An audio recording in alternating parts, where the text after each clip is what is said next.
Alright, this is Job 8 in the MacArthur Study Bible and the Endearing Word Commentary. Alright, but before I begin, since it's been a little bit since I made a video, I'll do a little review of chapter 7.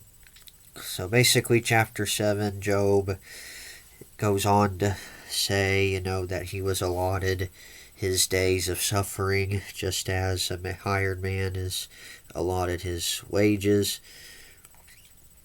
And, his skin is just caked with worms and dust, and his skin is cracked and breaks out afresh.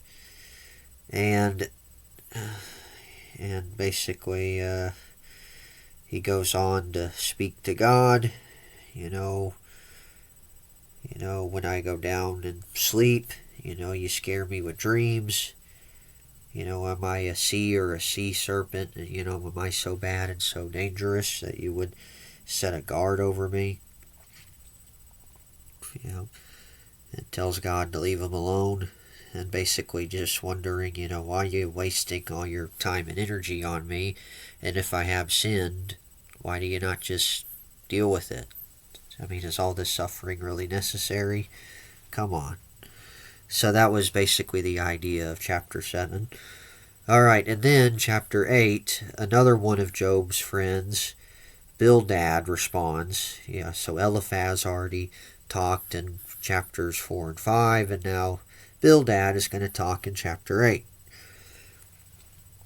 Alright, and I'll start with the first 7 verses. Bildad rebukes Job, and if Job was righteous, God would bless and defend him. And that's the section titles in the Endearing Word. Alright, let me go ahead and read it. And then Bildad the Shuhite answered and said, How long will you speak these things, and the words of your mouth be like a strong wind? Does God subvert judgment, or does the Almighty pervert justice? If your sons had sinned against him, he has cast them away for their transgression. If you would earnestly seek God and make supplication to the Almighty, and if you were pure and upright, surely now he would awake for you and prosper your rightful dwelling place. Though your beginning was small, yet your latter end would increase abundantly. Alright. So Bildad ended up... Okay, I'll start with MacArthur here. And then I'll see some of what... and I'll see... and then I'll see what Endearing Word's got to say. Alright, well, this is a basic summary of these first 7 verses. So Bildad accused Job of defending his innocence with a lot of hot air, and he reasoned that Job's circumstances were God's judgment on his sins and those of his family. Again, this is logical, based on the principle that God punishes sin, but it failed to account for the mystery of the heavenly debate between God and Satan in chapters 1 and 2. He was sure that something was wrong in Job's relationship with God, thus his call for repentance, with the confidence that when Job repented, he would be blessed. Alright, the Endearing Word has to say about verse 2, How long will you speak these things, and the words of your mouth be like a strong wind? Now, Bildad, some think, this is Endearing Word, some think he was a descendant of Shua, who was Abraham's son by his second wife, Keturah. Abraham remarried after Sarah died in Genesis 25. So maybe this is a descendant of Shua. So now he's speaking, and he rebuked Job for Job's rebuke of Eliphaz, who had previously rebuked Job. Bildad dismissed Job's defense, as recorded in chapters 6 and 7, as a strong wind. Pretty much, Job, you're pretty much just a windbag. What you're saying is just, blech. You windbag. Alright, I'm sorry I said that. But anyway, well, that is kind of the idea. I mean, he is pretty much sort of calling him a windbag. Alright. And this is what this Anderson guy has to say. He did not begin as courteously as Eliphaz, but he just accuses Job bluntly of being a windbag. Yeah, vehement but empty. Yeah, well, that's where windbag comes from. It comes from the quote from this guy. Alright. And there's not one word of apology nor any touch nor any touch of friendly sympathy. There's no attempt to soothe and calm the sufferer, according to this Bradley guy. If Eliphaz strikes us as the most refined member of the group, comparatively flexible and sophisticated, then Bildad the Shuhite comes across as the staunch, ramrod traditionalist, the one who sees all issues in black and white and who prides himself on his straightforward, no-nonsense approach, according to this Mason guy. So Bildad was quick to rebuke Job for his strong words, but he did not stop to consider why Job spoke that way. He heard Job's words, but he did not consider his pain. And I was actually thinking of this and saying this in private, that I think that Eliphaz is probably the best out of the friends. Actually, he's not as rash, I would say, as the others. Well, what he says is still bad. It's still not good, because he does end up kind of saying the same things that they do. Yeah, saying that Job's in sin and that he needs to repent. Yeah, but I guess he's not as rash about it as Bildad is, and the other friend later on, Zophar, who's pretty bad. Alright. Alright, and then in verse 3, does the Almighty subvert justice, or does the Almighty pervert justice? MacArthur. So Bildad took Job's claims for innocence and applied them to his simplistic notion of retribution. So he concluded that Job was accusing God of injustice when God must be meting out justice to Job. So Job tried to avoid outright accusations of this sort, but the evidence led Bildad to the conclusion because he had no knowledge of the heavenly facts. Alright. So, and then Endearing Word says, Bildad's confidence is the justice of God, in the idea that Job can only receive such calamity from God as the punishment for some sin.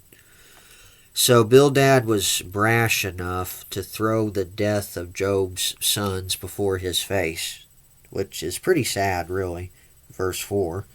If your sons have sinned against him, he's cast them away for their transgression. Yep. Even though Job was, sacrificing for them and basically dealing with their spiritual health, he was doing what he should have done as a father, so how can you say that, man? That's, that just adds more insult to injury. That the reason they died in chapter 1, it's because it's their fault. Yeah, that's a nice thing to say. How comforting, man. Yeah. If your sons had sinned against him, he cast them away for their transgression.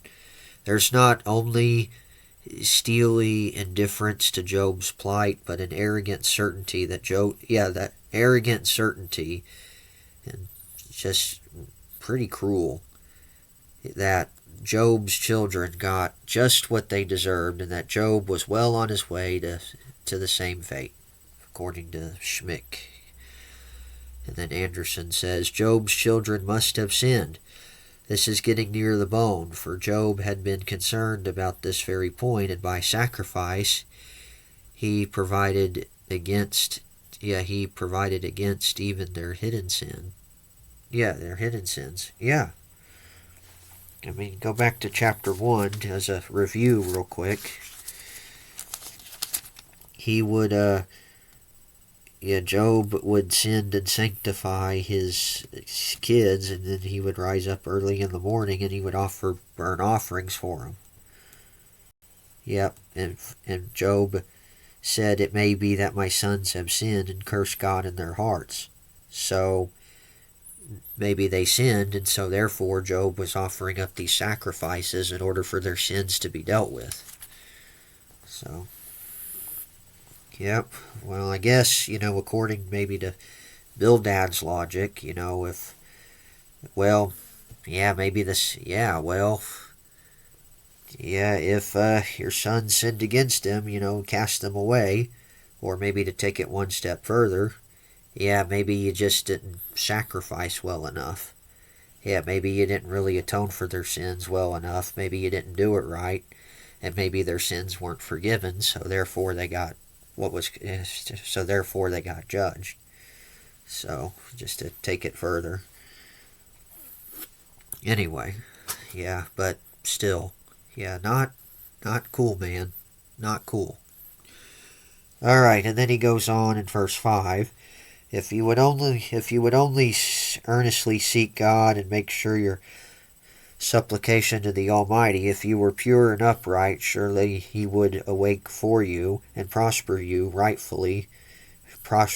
rightful dwelling place. Sorry. So, Bildad is just like everybody else in the drama. He's unable to see the drama behind the scenes in the heavenly realm in chapters 1 and 2. Well, all of them are. And we wouldn't have seen it either if God didn't put it in here. And therefore, his only way of interpreting Job's situation was to apply the principle of cause and effect and to call Job to repentance. Yeah, well, it's this principle that just ends up just adding this insult to injury. Yeah. And God is so beyond just this way of wisdom, His ways go beyond, cause and effect. So, well, that definitely doesn't apply here. Yeah, he's not suffering. Job's not suffering for what he did wrong, for doing wrong. Not at all. Yeah, but sadly, that's the way that they think, so therefore they think it has to apply in this situation, even though it doesn't. Yeah, and sadly, using this wisdom, it just piles on more hurt for Job, and it just does more harm than good. And it just shows that really they have no idea what they're ultimately talking about. I mean, because they're really not as wise as they think they are. Now, they actually do say some good things, but sadly it's being used incorrectly. I mean, yeah, God does not pervert justice. He does not subvert judgment. That's true. And He does punish sinners. But that's not the case here. And that's the problem. All right. So, going on. Yeah, this encouragement to seek God comes right after the condemnation of Job's sons. He cut them off in their sins, but He spares thee, and this is the proof that He waits to be gracious to thee. Yeah, according to this Clark guy. So, yeah, your sons suffered because of sin, but you don't have to. You just need to get right with God, and it'll all be good, man. Basically, you don't have to suffer the same fate. Alright, yeah. Oh boy. Alright. But for Job, this was just hollow. Pretty much it's look on the bright side advice. Yeah, the gospel of temperament works very well if you're suffering only from physical, neuralgia,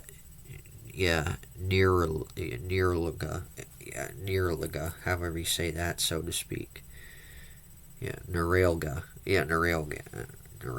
I guess. And all you need is just a cup of tea, but if you have a deep, real complaint, the injunction to cheer up is just an insult. What is the use of telling a woman who's lost her husband and sons to war to just cheer up and look on the bright side? There is no bright side. It's just absolute blackness. And if God cannot come to her help, truly, she is in a yeah, pitiable condition, according to this Chambers guy. So you need to show her pity. And also, don't say, you know, God is. And probably it's not going to be the wisest thing to say in a hard time.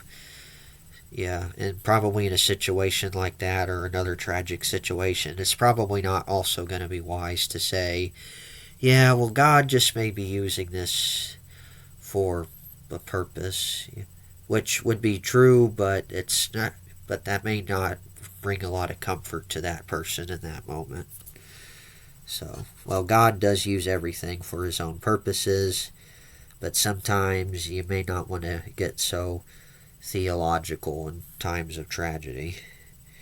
Yeah, you probably just want to do what Job's friends did in the beginning. They just sat with him and just comforted him. Yeah, just sat there and they didn't really say anything. It's probably wise in moments like these just to keep your mouth shut.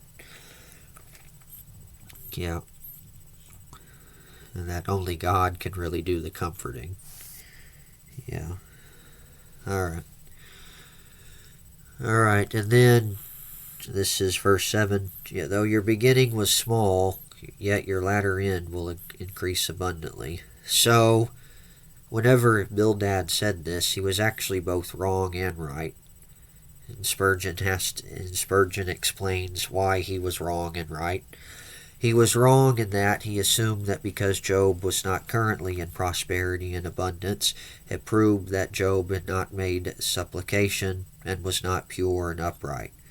He wished to prove that Job could not possibly be an upright man, for if he were so, he here affirms that his prosperity would increase continually. Now, he was right in that Job, at the end of it, he did increase abundantly in the very end, yes. And it's true as indeed the facts of the book of Job prove. For Job did greatly increase in his latter end. His beginning was small, and he was brought down to poverty. To a pot shared into the dunghill he had many graves, but no children. He had many losses, and he had nothing left to lose. Yet God did awake him. God did awake for him, actually. His righteousness came from the darkness which had eclipsed it. He shone sevenfold prosperity, so that the words of Bildad were prophetic, though he knew it not. God put in his own mouth language which did come true after all. And there's kind of a similarity here. I'm kind of thinking,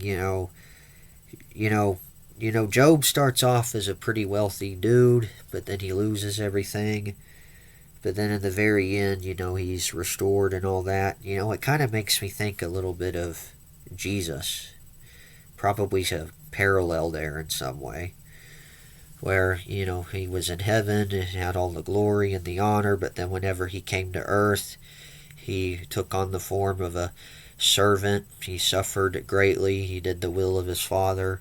He suffered and bled and died on the cross, even though he did not deserve it. He did not deserve to suffer as a righteous man without sin. Yeah. But then at the end of all that, he ends up getting, he rises from the grave and ends up being exalted. Ascends and is exalted and seated at the high in the heavenly places. So in verse 7, this is actually what MacArthur had to say about Job increasing in the latter end. In fact, that was Job's outcome, not because Job repented of some specific sin, but because he humbled himself before the sovereign, inscrutable will of God. Yep, and Jesus humbled himself to his Father's will and became obedient to the point of death, even to death on the cross, and ultimately he was exalted. Now, of course, Job he's righteous in God's sight because of his faith in him, but he is still a sinful man, obviously. But Jesus was the only one without sin, but he still submitted to the will of God. He did not retaliate in his suffering. And the Lord greatly exalted him, after his humiliation. So Job's going through his humiliation here, but in the end, because of his faithfulness, yep, you know, even though he does cry out in agony, but he still holds to his faith, even in the midst of it, God will greatly exalt him. And pretty much he'll pass the test of staying true to his faith and not turning away from the faith and cursing God as the devil thought he would do. So, anyway, so really good stuff. And by the way, in chapter 9, he's actually going to mention a mediator. So really, he's going to actually mention Christ. I think it's actually in verse 33. So in a way, yeah, and Christ is the mediator between God and man. So I'll probably shed more light on that, Lord willing, in chapter 9. Yeah, basically no one there to, plead his case for what he's going through, to plead his case to someone, to plead his case to God or something like that. Anyway, alright, moving on. I don't want to take too much time. Alright, verses 8 through 10. Job should respect ancient wisdom. Not if it's foolish or if it doesn't apply. Alright, so Bildad says this: For inquire, please, of the former age, and consider the things discovered by their fathers. For we were born yesterday and know nothing, because our days on earth are a shadow. Will they not teach you and tell you and utter words from their heart? So verses 8 through 10, Bildad appealed to the past authorities and godly ancestors who taught the same principle, that were there, that where there is suffering, there must be sin. So he had history as a witness to his misjudgment. Alright, then enduring word. So Bildad asked Job to consult the wisdom of the ages and to consider what they had to teach and tell Job. And then Schmick says, if Job would only take time to consider ancient tradition, he would find that God only does right. Yes. Sinners get just punishment, and good men are blessed with health and prosperity. Alright, according to that Schmick guy. Well, I don't really agree with that last part. In a way, that almost sounds kind of similar a little bit to prosperity gospel, sort of. Maybe not exactly, but it just sounds like it. Alright, and then Bildad quoted the ancients, but even in ancient biblical history, they could see that there is not an easily seen correlation between righteousness and blessing. Yeah, even at the beginning of time, Abel was righteous, but he was rewarded with murder from his brother Cain. So, with this, righteous will prosper, but the bad suffer. Well, usually that's not the case. So if righteous are supposed to always be prosperous, then why did God allow Cain to murder Abel? So see, it just doesn't work. Yep, because God is beyond such wisdom. And trusting in this wisdom is just not wise. Yep. And especially since it makes Job out, just using this it just makes Job out to, not be, just to say that, yep, you're suffering because you're sin, because that's the wisdom, so that's how God works, that's how it always works, so, yep. Alright, and then here's something that this Chambers guy says. So the biggest benediction one man can find in another is not in his words, but that he implies, I do not know the answer to your problem, and all I can say is that God alone must know, so just let us go to him. So the biggest thing you can do for those who are suffering is not to talk platitudes. It's not to ask questions, but to get in contact with God. And the greater works will be done by prayer. Chambers. That's pretty good. Yeah, just go to God and pray. I mean, that probably could be something. Yep. Or just let that one person do it whenever they want to. Yeah. Alright. And then some of the wisdom that Bildad says is, you were born yesterday and know nothing. So Bildad gave Job a grateful excuse for what he considered to be his previous foolishness. It was simply because Job did not consider and consult ancient wisdom. Alright. And to be sure, alright. Well, this is a quote from a guy. Yeah. Why or she, however you say that, cited in Lawson. I don't know. I guess. Alright, to be sure, we can learn from the past, but the past must be a rudder to guide us into the future, not an anchor to hold us back. The fact that something was said years ago is no guarantee that it's right. The past contains as much folly as wisdom. Yep. Alright. And then Bildad applies his common sense wisdom to Job's situation. So the rule of cause and effect applied to Job's situation. That's verses 11 through 18. Alright. So, can the papyrus grow up without marsh? Can the reeds flourish without water? While it is yet green and not cut down, it withers before any other plant. So are the paths of all who forget God, and the hope of the hypocrite shall perish, whose confidence shall be cut off, and whose trust is a spider's web. He leans on his house, but it does not stand. He holds it fast, but does not endure.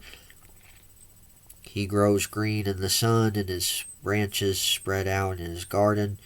And then his roots wrap up around the rock heap and look for a place in the stones. If he is destroyed from his place, then it will deny him, saying, I have not seen you. Alright, so MacArthur says that Bildad further supported his simple logic of cause and effect by illustrations from nature. So, again, he accused Job of sin, but surely he had forgotten God as well. Alright. So, I'm going to break down some of these illustrations. Well, Endearing Word actually will, but I'll just read it. So, can the papyrus grow up without marsh? So, Bildad used the example of the growing papyrus to illustrate two things. First, it shows the principle of cause and effect, because water causes it to grow. And second, it's a fragile growth that withers before any other plant. So the reeds are like the hypocrite, or the one who makes a mere show of faith without true trust in God. And Spurgeon actually used Bildad's illustration of papyrus as a demonstration of the hypocrite. So he said this: like the reed, hypocrites grow up quickly. Like the reed, hypocrites are hollow and without substance. Like the reed, hypocrites are easily bent. Like the reed, hypocrites can lower their head in false humility. And like the reed, hypocrites bear no fruit. And it withers before any other plant. And this is also Spurgeon. Long before the Lord comes to cut the hypocrite down, it often happens that he dries up for want of the mire on which he lives. The excitement, the encouragement, the example, the profit, the respectability, the prosperity upon which he lived failed fail him. All those things fail him, and he fails too. Yeah. And so it basically, Bildad in a way is pretty much calling Job a hypocrite. Yep. Yep. I mean, you're withering away, dude, like a reed. I mean, what you're going through is just proof of it, so you must have forgot God. You must be a hypocrite. And all your hope is going to perish. And your confidence will be cut off, and your trust is a spider's web. Spider's web. Yep, all the paths who forget God. Especially as the papyrus quickly withers and dies, so all those who turn their back on God, he may prosper for a time, but he will ultimately come to ruin. And then Chambers says this: Bildad used powerful and vivid pictures for the natural world, but he misapplied them to Job as if he were a sinning, shallow hypocrite. If you take an illustration from nature and apply it to a man's moral life and spiritual life, you will not be true to the facts, because natural law does not work in the spiritual world. And God says, I will restore you the years that the locust hath eaten. This is not natural law, and yet it's what happens in the spiritual world. Yeah, Chambers. Yeah, because with natural law, it is, cause and effect. And also, the strongest survives and the weak dies. Yeah, survival of the fittest. Yeah, that's nature. Yeah, this is not morality and all that. Yeah, so what about the confidence shall be cut off, and whose trust is like a spider's web? Well, a spider's web usually doesn't last. It can go away. Yeah, so basically just saying that you're pretty much doomed, man, since you forgot God. And this is what you got. Yep, he leans on his house. It does not stand. He holds fast, but it does not endure. He grows green in the sun. His branches spread out in the garden. His roots wrap around the rock heap. He looks for a place in the stones. Yep. If he is destroyed from his place, then it will deny him, saying, I have not seen you. Yeah. Alright. Now, again, we have to say that Bildad was quite right in his statements of truth, but quite wrong in his intended deductions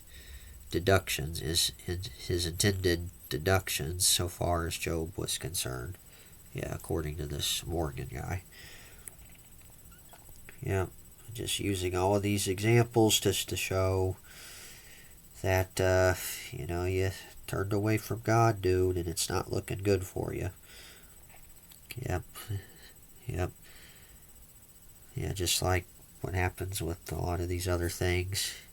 It may grow, some of these papyrus may grow for a time or whatever, reeds and all that, but they don't last, and so you won't last. Alright, and finally, verses 19 through 22, God's promise of blessing to the blameless. Alright. Behold, this is the joy of his way, and out of the earth others will grow. Behold, God will not cast away the blameless, nor will he uphold the evildoers. He will fill your mouth with laughing and your lips with rejoicing. Those who hate you will be clothed with shame, and the dwelling place of the wicked will come to nothing. Alright. There's actually some truth here, but again, it does not apply to Job. So Bildad's message was blunter and just less diplomatic than that of Eliphaz, but his basic message was the same. Job could once again come to the place of joy and laughing if he would just turn to God again. Alright, in his simple theology, everything could be explained in terms of two kinds of men. The blameless, here's the Hebrew, tam, which was used in Job 1:1, that Job's a righteous man, and also the secretly wicked, Hanep, or whatever, that was in verse 13. Outwardly the same, God distinguishes them by prospering the one and destroying the other, according to the Sanderson guy. And then those who hate you will be clothed with shame. Job's frustration was rising because of these contentious dialogues with his friends, and after the harsh words between Eliphaz and Job, Bildad invited Job to find vindication through repentance. And Bildad had his wisdom of the ancients and his own belief system, both of which agreed and seemed unshakable. But what he really did not have was God himself. Bildad and the other counselors of Job talk a lot, but what they do not do is pray. It would seem that Bildad had very little experience with God, yet Job was being prepared to experience God so closely that he would say, "Now my eyes have seen you." That's chapter 42, verse 5. So God will not cast away the blameless, and this comment contains a veiled offer of hope. So Job could laugh again, but he must take steps to become blameless. But Bildad, like Job, was unaware of the dialogue between the sovereign judge and the accuser in the opening chapters of the book, and was unaware that God had already pronounced Job to be blameless twice to heavenly beings, as had the writer. Alright, well that's actually the end of chapter 8, so until next time, Lord willing, and that was from MacArthur. Lord willing, I'll see you next time. May God bless you in the grace and mercy of Jesus Christ, the love of God, and the fellowship of the Holy Spirit be with you all.